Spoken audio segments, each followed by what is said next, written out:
Have you ever seen something on the internet? It could be a video or a picture or even a crazy Facebook post by your social media inept relations that has forever changed the way you see the world? No? Okay, maybe I'm being too general. How about this? Have you ever seen a particular quote or line taken directly from a movie or TV show that has been used so often and so frequently that it has become oversaturated, and as a result it simply loses the initial meaning or impact the writers obviously intended it to have? Even if nothing comes to mind immediately, this kind of stuff happens all the time, and you'll definitely be familiar with this when I provide some examples later. And the thing is, it's not distinctly tied to internet culture at all. I'll be a bit more specific soon, but this is the basic outline for what I'm going to be talking about today. Memes have never been in greater supply, accessibility, or popularity than they are today. One single scroll through your Facebook timeline could bring you into contact with potentially dozens of memes. Especially if your Facebook timeline is anything like mine, where nobody except your mum posts about anything in their actual lives. Coming back to my point earlier about things that are oversaturated. You know those shows like The Walking Dead and Game of Thrones, that when you first start watching them you're shocked at how gory, violent, and apparently cruel and unsympathetic they are? Well, fast forward several years of that show being on air, and you'll come to realise that you've kind of just grown accustomed to the inhuman brutality of those shows. It's much harder for the show to shock you now than it was then, mainly because you think you've been led to believe that you've seen the absolute worst there is. Extreme violence and terrible indecencies aren't things we humans should necessarily grow accustomed to or be fine with, but in this case we've simply been exposed to it so much that the shows are constantly having to one-up themselves on the shock factor to stop people from getting bored. This is a different kind of perceptual shift by mainstream media that I'm going to be mainly talking about in this video. But the concept and outcome is still very much the same. You can apply this very same principle to video games, comic books, or any other kind of visual media, not just in relation to violence, but to sex, nudity, and many other things. But unlike all of the above, memes hold a different kind of power. At least in my case, I've had entire films completely transformed due to the effect that memes have had on them. You might be thinking, aren't memes just silly pictures with funny captions? In short, yes. But the effect that these silly images and captions have on our overall perception of the source medium that particular meme is about is something I've only taken into account recently.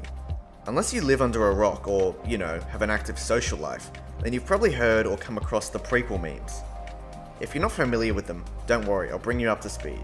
George Lucas's early 2000s Star Wars prequels were met with both critical and audience backlash at the time of their release.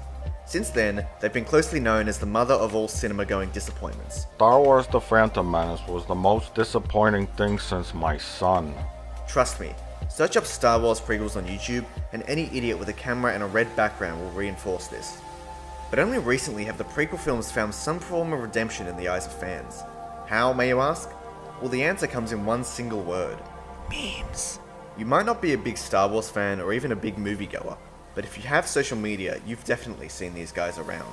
While it's true many of the memes do indeed take stabs at the poor quality of those films in general, it's more likely you'll find a seemingly normal meme template in which a scene from any of the 3 prequel films is used, yet with seemingly no contextual relationship to the caption.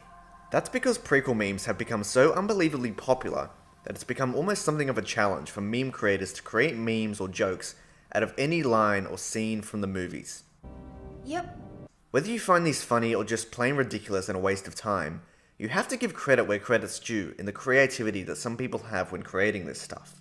Some of these memes range from simple images or screen caps with captions to various forms of meta humor to even bizarre, random, edited clips that include no form of joke or punchline, but are simply funny for the absurdity and even stupidity factor. And this isn't even exclusive to Star Wars.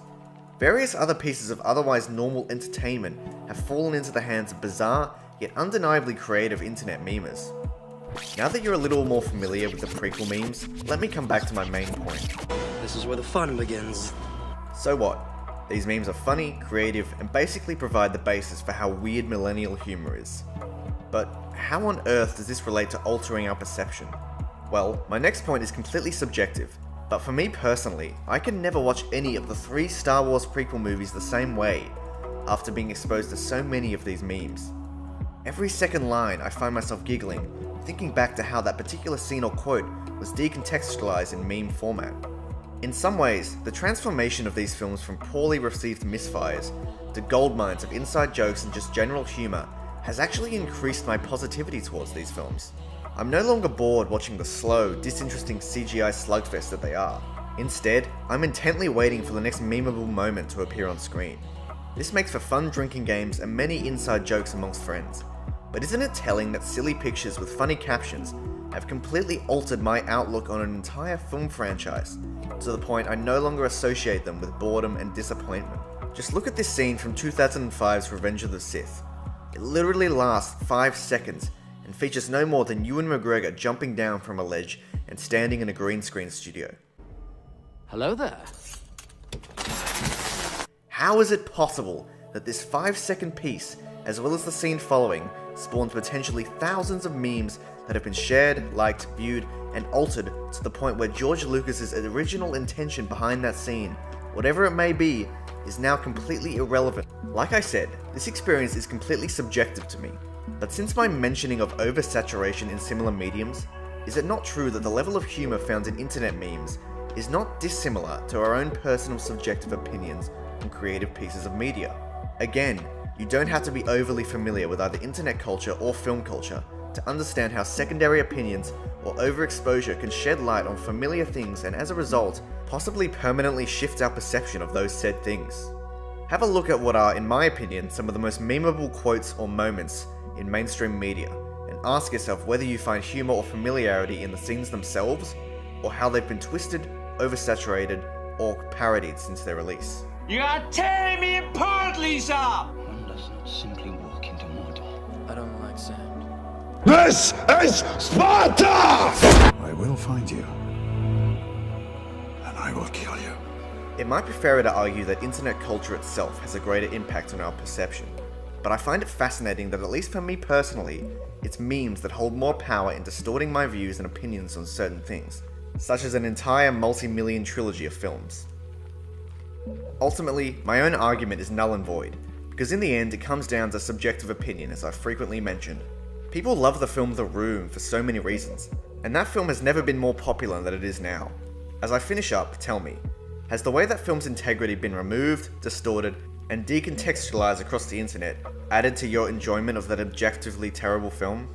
Or if you're a Star Wars buff like I am, can you relate or at least understand my points and reasoning behind the prequel film's sudden rise in popularity? Are there any movies, TV shows, or other sources of entertainment that have been permanently corrupted thanks to the weird side of internet culture? Anyways, what's your perception of this video?